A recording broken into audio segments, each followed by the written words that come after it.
today we forever live in infamy. Today is the only day I have witnessed a man being convicted for mere puffery, for what he said from his mouth, not what he did with his own hands.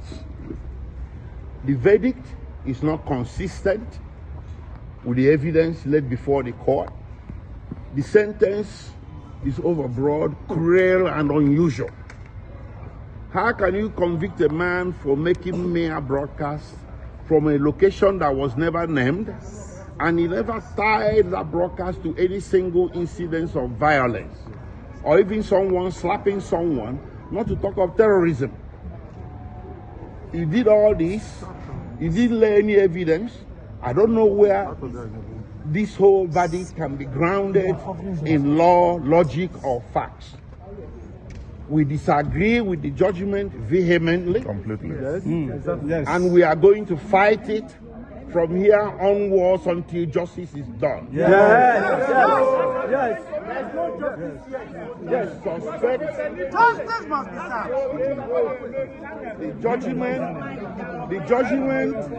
The judgment is not based on law. It's not based on facts. It's based on politics. It's based on some tribal, primordial sentiments. Just because Nnamdi Kanu is Igbo. An Igbo man has become the person in Nigeria that should be trampled upon. I'm not saying this because I'm Igbo. I'll say it for the Hausa or Yoruba who gets trampled upon. But today we saw an Igbo man being trampled upon, and by God Almighty, we are not going to allow it. Nobody is going to trample on me. Nobody is going to trample on Nnamdi Kanu. Nnamdi Kanu is not a terrorist. He's a man that was pursuing change. To pursue a separate nation of yours is not a crime. So in Nigeria today, if somebody says, don't be silly, you get convicted. Nnamdi Kanu may broadcast, and so what? And you convict him for terrorism for mere words in the Federal Republic of Nigeria. What kind of precedent is being laid? So from here, we are heading to the Court of Appeal. The Court of Appeal is the only court in this country, or the next court in this country, that sits as a jury. We are going to approach the justices there to check out what happened in court today. Yes, and we are pretty sure the justices will agree with us that today was the symbol of the travesty of justice that everybody has been suspecting all along. If the Court of Appeal disagrees with us, we head to the Supreme Court. But by God Almighty, Nnamdi Kanu is not going to stand convicted. Yes. He's going to get overturned. Yes. Thank you. Your hand. I'm assuring you, your mic is covering this judgment is predicated on anger. Thank God that the judgment was extreme life and everybody watched it. You will see the anger in delivering the judgment, and it's not predicated on law. Now, I also want to let you know that this charge, that the investigation that gave rise to this charge was not investigated, because Nnamdi Kanu's statement, purported statement, was rejected by this court, and they did not tender any document as the investigation report. That is to say, the investigation was not, the offense was not investigated.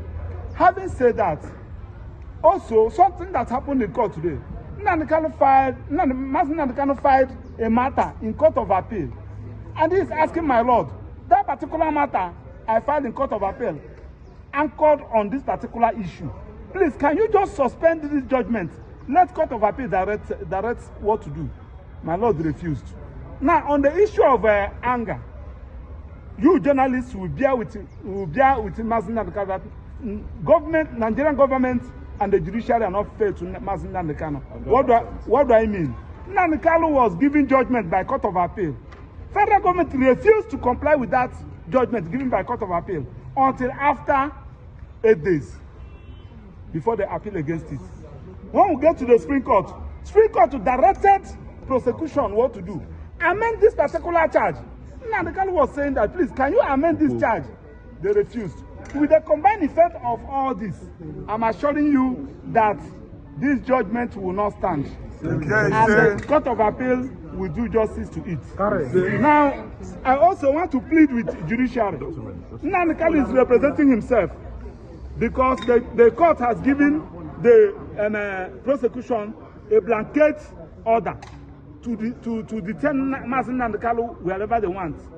They should detain Nnamdi Kanu where he will have access to file his appeal, because he has 90 days to file his appeal. And the judge said that the judgment will be ready in the next 15 minutes. I also enjoyed the media. We have the record of proceedings from the day the matter came to this place till today. I want you to check the record of proceedings and evidence tendered, reconcile it with the judgment. Now you now see what we are talking about. You are bringing British into this matter, bringing America into this matter. You are now trying to so that the British and America will be against Nnamdi Kanu. Something that was not an issue, that was not ever tendered, that was never given evidence on, and they are raising the issue. So this is a judgment against the Igbos. This is a judgment against the good people of Southeast. And it's because of Nnamdi Kanu is an evil. You cannot give this kind of judgment to a northern. You cannot give it to a southwestern. You cannot give it to another tribe in Nigeria apart from the Igbos. And we are going to start against it because it has happened in this country against some other persons, including Abiola. The Igbos join hands together to fight against it. Why should we be our own time and everybody's sitting at Kimbo? It's unfair. Thank you. To tell people what happened in court. But today, we have come to a final end. Justice has been done. And therefore, Nigerians must, one way or the other, appreciate the judiciary. You remember just last Monday, the president was saying, at any time when Nigeria is in a big trouble or big, the judiciary has always come to the aid to salvage Nigeria. Again, the judiciary has salvaged Nigeria from the flaws, from the oppression of the proscribed IPOB. The court has also pronounced death sentence on Eastern Security Network, which was the military wing of IPOB.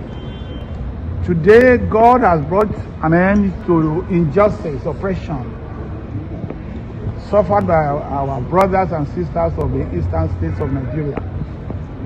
They will not be able to sleep with their two eyes closed.